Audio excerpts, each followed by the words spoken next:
Hello everyone, my name is Victor Jimenez from the Netherlands and I was a huge fan of Dragon Ball Z as a child. And that is actually also due to the original American version of Funimation with the great music underneath that was composed by Bruce Faulconer. American composer Bruce Falconer has made me even more of a fan of Dragon Ball Z. His music destroyed the original Japanese tracks.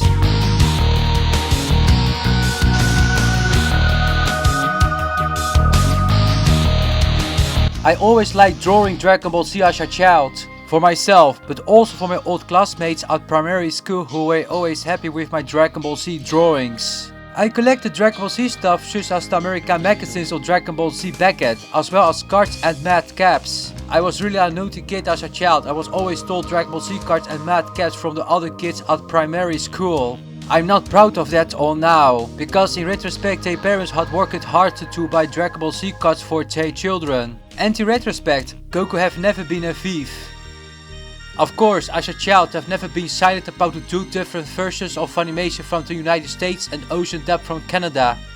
The Dutch Cartoon Network aired more Ocean Dub than Funimation. I remember very well that Funimation was only broadcast, including Colic Jr. when it was his turn and later also Super Boo. I still find it very strange that in the Netherlands Ocean Dub and Funimation, instead of choosing one of those two. But compared to most countries, including Germany or Chile, I personally cannot compare further. In fact, if my father stayed in Chile, I don't think I would have been a fan of Dragon Ball Z anymore either. And besides, I actually found out through the Netherlands in 2004, when I was 12, that there were two versions of Funimation and Ocean Dub after I bought DVDs. The Netherlands ordered DVD series of Dragon Ball Z from independent distributor Madman Entertainment of Australia.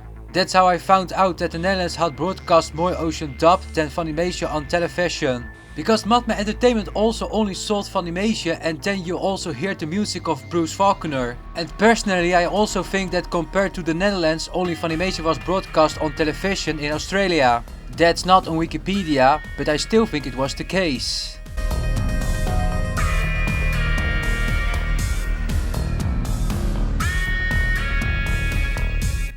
I started drawing Dragon Ball Z again in 2023 and it really gives me a lot of childhood sentiment.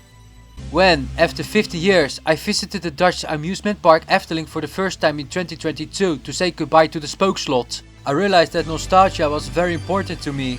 I thought it was a shame that the iconic Spookslot was removed from the amusement park, because I loved that old-fashioned attraction and it felt like a part of your childhood was gone. But the former creative director of Efteling, Tom van der Ven, who invaded the Spookslot, inspired my creativity, because he was someone who drew completely based on his feelings without thinking, and his creativity was also much more personal, I think. And so I started drawing Dragon Ball Z again to retain nostalgia. I also tried to draw as best as possible without thinking, just like Tom van der Ven did.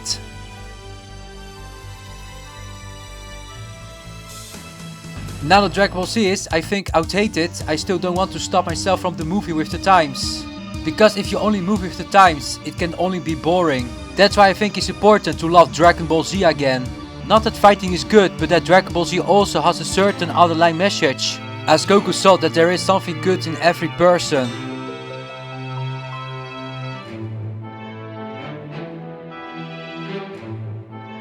And now that I'm an adult and like serious fantasy, Dragon Ball Z for me has to be serious with the music of Bruce Faulconer. The music of Mr. Falconer gave Dragon Ball Z a more serious and intense atmosphere to the show. It ripped at your heartstrings and synced extremely well with the scenes. So in other words, Bruce Falconer centrally made Dragon Ball Z better with his music and he captured every moment of all the scenes perfectly. For example, the original Funimation dub is many times better than Ocean dub and even better than the original Japanese version in my personal opinion. Until now I thought Ocean dub was shadows or something, and almost all the bad characters often had the same music playing in the background, which I found disappointing as a kid. But because of Funimation and of course Mr. Falconer, I'm a fan of Colic Jr. and Super Boo, my two favorite evil characters. Bruce thought it was important that every bad character has his own music and that can be heard right away with Colic Jr. and Super Boo. When Colic Jr. first appeared in the Dragon Ball Z series, you immediately heard about it. Dun, dun, dun, dun, dun, dun, dun, dun, dun, dun. Bruce Falconer's music was truly memorable. I remember very well that as a child I watched the Colic Jr. episodes and I was completely impressed by music of Mr. Falconer. Also with Super Boo, I was really blown away by his music. Such as the song Scary Boo, which was immediately heard at the arrival of Evil Boo, as well as Garlic Jr. with the song Garlic Jr. theme. And strawberry shortcake and German chocolate. I even had the fantasy of being Majin Buu with Bruce music underneath, destroying the world, because I hated as kid the world.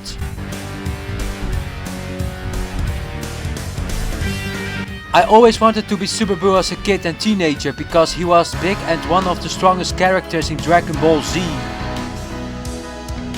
I've been through enough things myself, and I was not always a sweetheart myself. I never thought of myself as a good child and teenager, and I always chose the path of Super Buu rather than Goku. I was really into Bruce Falconer's music, especially the songs he composed for Super Buu. Yes, the Bruce Falconer really gave me chills with almost every episode of Dragon Ball Z. This composer is truly a legend. Good old times through Dragon Ball Z and of course also through Mr. Falconer. I have nothing to do with the other Japanese animes, but Dragon Ball Z was one of the most special animes, the only one that appealed to me as a child. It's Akira Toriyama's epic masterpiece, but I completely agree with Dragon Ball Z backer that all good things must come to an end. No matter how painful it was that Dragon Ball Z was no longer broadcast in the Netherlands. But Dragon Ball Z is still legendary, and I owe that a lot to Cartoon Network, one of my favorite television channels from my youth. Thank you so much for listening to my story about Dragon Ball Z. God bless you all. And of course God bless Dragon Ball Z, Netherlands, which occasionally aired Dragon Ball Z Funimation's version. And of course God bless Bruce Falconer with his legendary songs for Dragon Ball Z. I thank the spiritual father of Dragon Ball Z, Akira Toriyama, for all his great Dragon Ball Z series. Thank you so much again, Akira Toriyama, for all the great Dragon Ball Z series, and rest in peace. God bless you.